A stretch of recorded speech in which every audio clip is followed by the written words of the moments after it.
Good morning everyone. बच्चों को कक्षा में प्रश्न पूछने के लिए प्रेरित करना चाहिए क्योंकि बच्चों में जिज्ञासा तथा अनुभव महत्वपूर्ण होते हैं। देखिए, किसी भी क्लास में अगर बच्चे बिल्कुल डम बैठे हैं, डेफ एंड डम हैं और क्वेश्चंस नहीं पूछ रहे हैं, तो इसका मतलब है कि उनका पढ़ाई में बिल्कुल भी इंटरेस्ट नहीं है।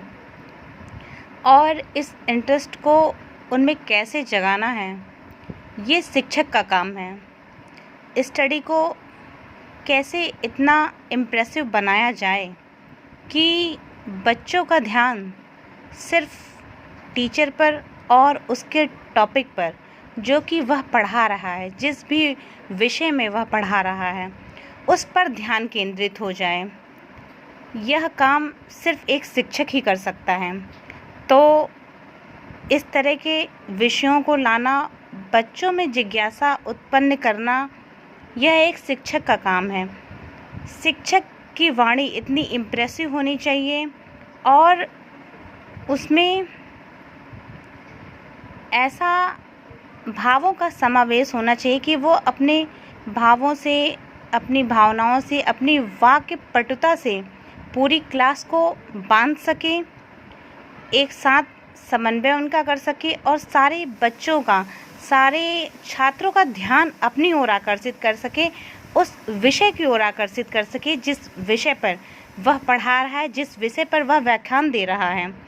जब बच्चे कक्षा में अपनी जिज्ञासा प्रकट करते हैं तो शिक्षक को तत्काल ही उनकी जिज्ञासा शांत करनी चाहिए ताकि वे पुनः प्रश्न पूछने के लिए प्रेरित हो सकें। तो इस तरह बच्चों को नई नई चीज़ों के बारे में पता चलता है और जो क्यूरियोसिटी होती है, उनके अंदर जो जिज्ञासा होती है, जो ज्ञान प्राप्त करने की पिपासा उनके अंदर जागृत होती है, उसको हल करना, उसका समाधान करना, यह शिक्षक का कर्तव्य है। आगे देखते हैं। कंठस्थीकरण एवं स्मरण सार्थक अधिगम की प्रक्रिया नहीं मानी जा सकती। मतलब कि रटना और याद करना, सिर्फ इसे ही अधिगम, जिसे कि लर्निंग कहते हैं, सीखना। अधिगम का मतलब है लर्निंग, सीखना। इसे तो जबकि कंठस्थीकरण एवं स्मरण में सक्रियता का अभाव होता है। कंठस्थीकरण और स्मरण में सक्रियता का अभाव होता है, मतलब बस रटने के लिए रट लिया और समझ में कुछ नहीं आया।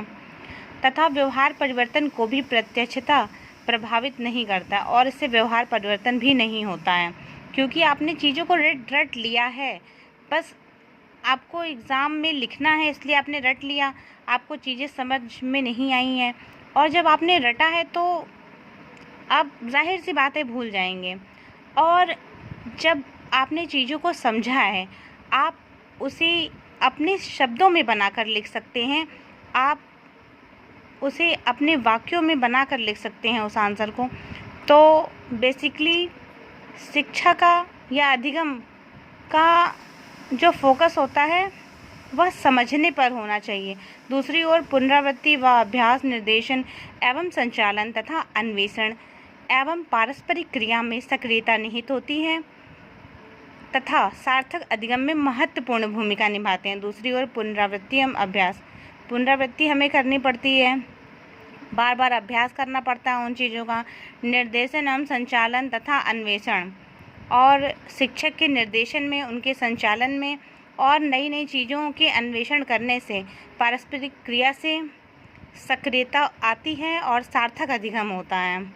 जो हमारे शिक्षक का निर्देशन होता है उसमें जो वो संचालन, जो शिक्षा की बागडोर वो संभाले रखते हैं, और उसके अंदर किसी भी विषय के अंदर जब हम नई नई चीज़ों का अन्वेषण करते हैं, उसमें पारस्परिक क्रिया में सक्रियता निहित होती है।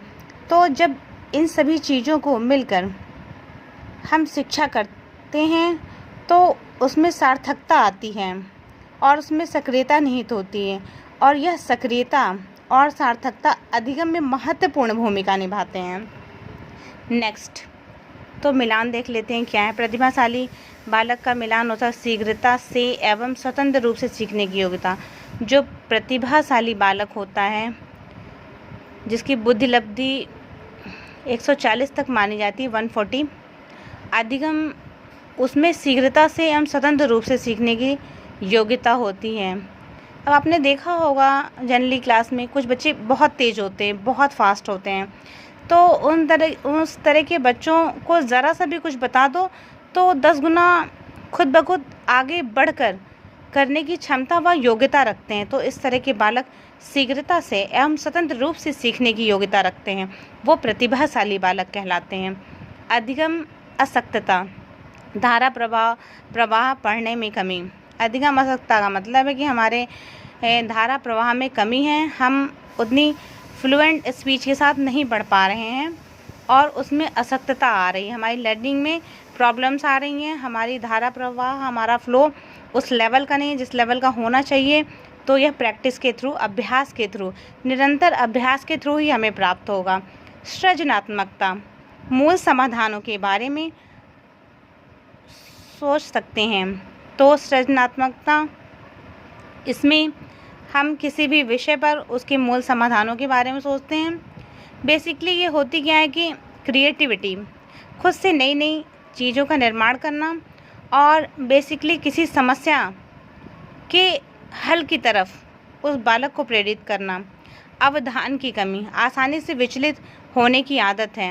अति सक्रियता, व्यतिक्रम, आसानी से मीन्स डेविएट हो जाना, कुछ थोड़ा सा भी अवधान आया तो हम अपने पथ से डेविएट हो गए, आसानी से हम विचलित हो गए, हम अपने पथ से भटक गए।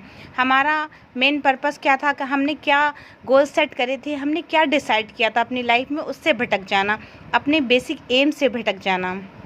आगे देखते हैं, बच्चों की गलतियां अधिगम का एक भाग है तथा उनके विचारों में एक अंतर्दृष्टि देती है।